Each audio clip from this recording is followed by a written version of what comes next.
Bismillahirrahmanirrahim. Assalamualaikum warahmatullahi wabarakatuh.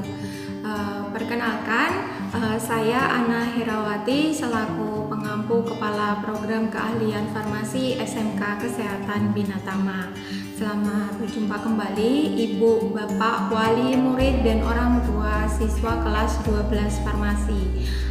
Semoga Ibu Bapak sekalian dalam keadaan sehat walafiat di rumah bersama keluarga.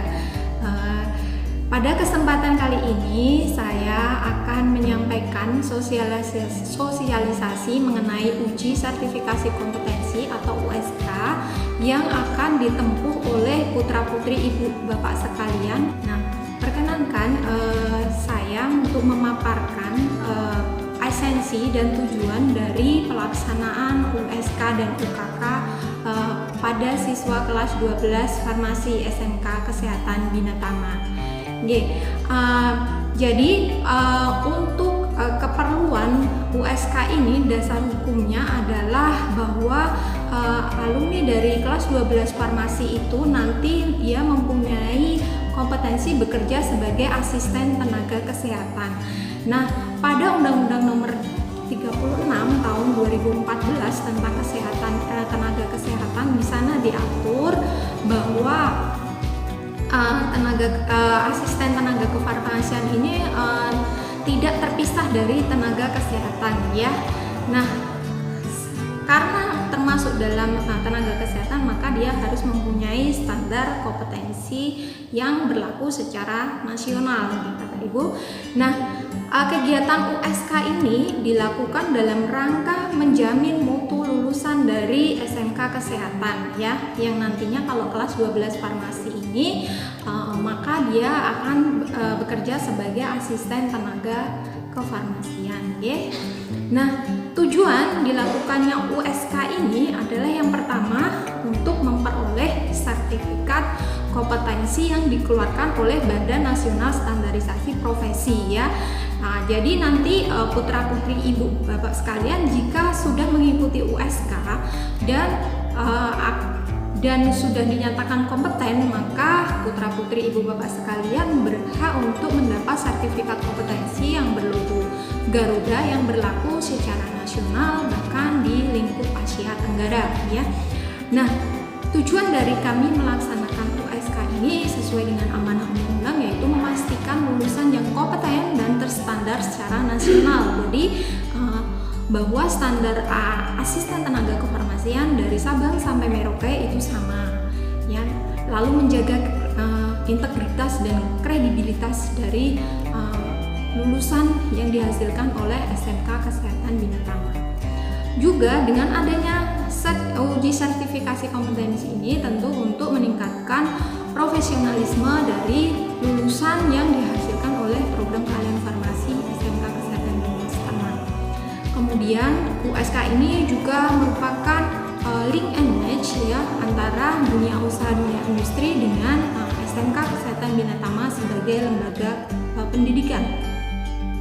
Kemudian dengan adanya sertifikasi kompetensi ini maka juga akan meningkatkan perlindungan dan kesejahteraan, karena dengan bekerja, jika nanti putra-putri Ibu Bapak sudah lulus dan sudah bekerja, maka akan ada perlindungan dan standar kesejahteraan. Serta jika ada sertifikasi kompetensi ini, maka akan mendorong alumni untuk belajar sepanjang hayat, karena sertifikat kompetensi ini berlaku selama 3 tahun dan setelah 3 tahun harus dilakukan perpanjangan melalui mekanisme pembelajaran aktif, ya. Nah, untuk persyaratan mengikuti ujian sertifikasi kompetensi ini, kami sudah mensosialisasikan kepada siswa di kelas 12 farmasi untuk memenuhi segala persyaratannya. Sebagian besar sudah mengumpulkan syarat-syarat yang dibutuhkan, antara lain yaitu salinan rapot untuk semester 5 yang kemarin pada waktu kelas 12 semester gasal, lalu ada sertifikat PKL, lalu ada sertifikat, ada fotokopi KTP, Bagi yang belum mempunyai KTP maka bisa menggunakan fotokopi KK, lalu fotokopi kartu pelajar, dan foto berwarna. Itu sudah kami sosialisasikan, sudah kami minta kepada putra-putri ibu bapak sekalian, dan sebagian besar sudah mengumpulkan dengan baik. Nah, masih ada 1-2 yang kurang, nanti akan kami himbau kembali untuk segera mengumpulkan secara kolektif. Nah, berikut ini ibu bapak kami tampilkan gambaran sertifikat kompetensi yang nanti akan diperoleh oleh putra-putri ibu setelah putra-putri ibu menjalani uji sertifikat kompetensi. Nah, akan memperoleh sertifikat seperti ini yang dikeluarkan oleh BNST ya. Ada logo Garuda di situ, ada halaman depannya. Nah, ketika sudah ada logo Garuda di sini berarti sertifikat ini berlaku secara nasional, tidak hanya regional DIY saja. Nah, lalu di belakangnya itu ada 20 kompetensi yang diujikan ya, yang diujikan kepada putra-putri ibu bapak sekalian pada saat pelaksanaan USK ya. Jadi di antara 20 kompetensi itu semuanya harus dinyatakan kompeten ya atau lulus. Jika ada satu yang belum, maka dia belum berhak mendapat sertifikat kompetensi ini. Nah, untuk kompetensi farmasi ini kita menggunakan standar kerja khusus bidang keahlian farmasi yang dikeluarkan oleh Persatuan Ahli Farmasi di Indonesia. Nah, kita mempunyai standar kerja khusus ini untuk alumni dari SMK Kesehatan Binatama. Jadi nanti tolok ukurnya, keberhasilannya dari uji kompetensi ini kita menggunakan SKK Kemenaker nomor 225 ya tahun 2019, yaitu tentang registrasi standar kerja khusus bidang farmasi Persatuan Ahli Farmasi Indonesia. Nah, untuk materi uji kompetensi nanti yang akan ditempuh oleh putra-putri ibu bapak ibu sekalian yaitu meliputi 20 kompetensi yang terdiri dari 2 tugas praktek demonstrasi ya, yaitu pelayanan sediaan farmasi dan perbekalan serta pengelolaan administrasi sediaan farmasi dan perbekalan kesehatan di unit pelayanan ya. Jadi ada 2 tugas praktek demonstrasi yang harus ditempuh oleh putra-putri ibu sekalian. Nah, karena ada banyak ada 2 TPD yang harus dipenuhi ini, maka sejak Desember kita sudah melakukan latihan khusus untuk siswa kelas 12 ya Pak. Lalu untuk asesor atau nanti yang berwenang untuk melakukan asesmen terhadap putra-putri ibu adalah asesor dari bukan internal Binatama tapi asesor dari LSP Asmakes Indonesia ya. Jadi menggunakan asesor silang ya dari pihak luar ya agar lebih independen dan lebih incredible untuk perolehan hasilnya. Nah, asesor ini ditugaskan oleh LSP Pusat melalui rekomendasi dari Komtek di tingkat Provinsi DIY ya. Nah, asesor ini nanti akan bertugas untuk mengakses putra-putri ibu sekalian di SMK Kesehatan Binatama. Nah, ketentuan untuk asesi atau siswa yang diuji untuk USK ini, syarat yang utama adalah putra-putri bapak ibu sekalian harus dalam kondisi yang sehat ya, tidak dalam keadaan sedang sakit ataupun sedang menderita penyakit yang menular ataupun infeksius ya. Nah, asesi juga bukan orang yang dalam pengawasan karena sekarang sedang dalam masa pandemi COVID ya. Jadi tidak berasal dari wilayah yang diisolasi atau misalnya zona yang di situ tingkat infeksinya tinggi. Lalu untuk yang lain di selama berlatih baik itu pemantapan mulai dari pemantapan 1, 2, 3 hingga simulasi ujian sebanyak 3 kali, yang kami rencanakan 3 kali simulasi 1, 2, 3. Itu kami sangat mematuhi protokol pada saat protokol kesehatan pada saat pelaksanaan USK ya. Nah, apa saja yang kami lakukan selama melakukan pemantapan sejak bulan Desember tahun lalu ya, sudah dimulai pada saat liburan semester gasal. Yang pertama, ketika putra-putri ibu datang, tentu kami akan melakukan, baik untuk guru, siswa ataupun karyawan, kami selalu melakukan screening suhu ya. Lalu untuk siswa dilakukan wawancara riwayat perjalanan menggunakan APD berupa masker, cuci tangan dengan air mengalir, dan desinfeksi ruangan ya. Nah, selama ini kami melakukan pemantapan dan simulasi ini menggunakan ruangan yang selalu disterilkan baik sebelum atau setelah digunakan ya. Kami juga membiasakan putra-putri ibu sekalian untuk tidak saling meminjam baik itu alat ataupun bahannya ya. Jadi semuanya itu milik pribadi, tidak boleh pinjam meminjam ya, untuk mengendalikan tingkat penularan infeksi. Nah, lalu untuk pelaksanaan ini pemantapan dan simulasi serta ujian nanti pun dengan sistem shift. Jadi tidak satu kelas berbarengan, tapi kami hanya menggunakan sekitar 25% dari kapasitas maksimal untuk ruang ujian yang akan digunakan gitu ya. Nah, kami juga mewajibkan siswa untuk selalu menjaga jarak ya. Ini karena ini sangat penting ya untuk pencegahan penularan COVID-19 ini ya. Lalu asesi hanya atau siswa-siswi yang ujian atau berlatih ini hanya diperbolehkan memasuki ruang pada saat yang sudah dijadwalkan saja.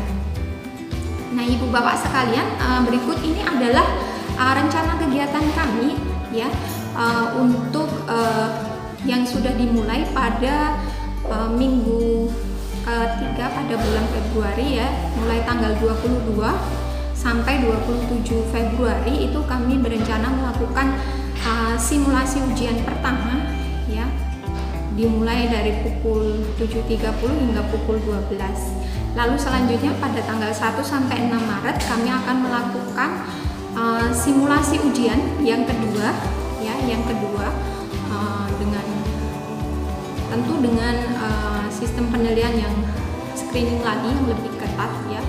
Selanjutnya pada 1 sampai 6 Maret itu kami juga akan melakukan pemantapan untuk siswa-siswi yang dikhususkan bimbingan khusus gitu ya, untuk yang masih belum memenuhi kriteria ketuntasan untuk uji sertifikasi kompetensi ya. Jadi kami akan melakukan bimbingan khusus dan konsultasi, pelayanan konsultasi untuk putra-putri ibu yang merasa masih belum bagus ya hasilnya pada hasil simulasi pertama dan kedua. Jadi kami selaku guru di prodi farmasi membuka pintu yang sangat lebar untuk putra-putri ibu untuk berkonsultasi dan melakukan bimbingan kepada kami selama periode 1 sampai 6 Maret ya.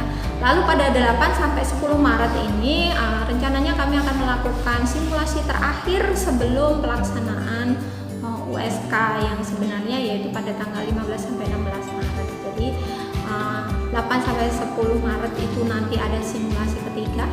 Lalu putra-putri ibu bisa beristirahat beberapa hari untuk persiapan ya melakukan USK pada tanggal 15 dan 16 Maret 2021.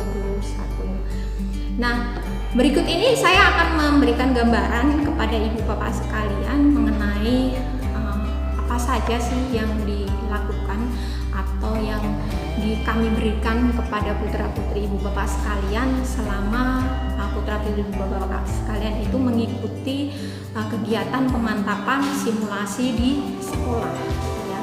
Jadi begitu siswa datang ya, itu kami mengarahkan siswa untuk mencuci tangan ya dengan baik ya, cuci tangan yang benar menggunakan sabun. Lalu siswa akan dilakukan pengukuran suhu badan ya untuk mengetahui bahwa kondisinya aman ya. Ini karena salah satu penapisan atau screening yang paling mudah selama pandemi COVID-19 ini.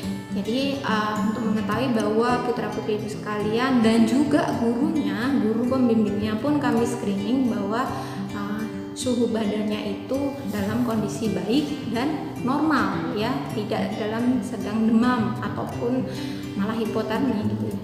Lalu kami lakukan wawancara riwayat perjalanan untuk menelisik ya, tracing itu kami lakukan setiap hari agar kami bisa memantau pergerakan siswa dan guru itu selain di luar sekolah, selain di lingkungan ujian itu kemana saja dan berinteraksi dengan siapa saja. Lalu kami mengarahkan siswa untuk ke ruang transit ya, ke ruang transit untuk menggunakan alat pelindung diri secara baik dan benar. Dan ini benar-benar kami awasi agar siswa-siswi ini menggunakan APD-nya tidak sembarangan ya. Karena kadang ada yang malas menggunakan face shield-nya hanya ditaruh di atas kepala ya. Ada yang menggunakan sus cover-nya tidak ditalikan dengan baik ya, atau seperti itu, atau jas light-nya tidak dikancingkan dengan baik. Nah, itu tentu kami akan melakukan pengawasan dan bimbingan kepada siswa agar benar-benar menggunakan alat pelindung diri dengan baik, karena ini adalah salah satu bentuk perlindungan kita selama masa pandemi ini. Nah, ini alat pelindung diri yang kami wajibkan ya untuk siswa-siswi dan sekaligus guru yang mengampu selama mengikuti pemantapan, simulasi dan ujian nanti ya, meliputi dari menggunakan jas lab, lalu menggunakan masker, menggunakan glove, menggunakan face shield dan menggunakan sus cover ya atau penutup. Nah, setelah siswa siap dengan APD yang lengkap,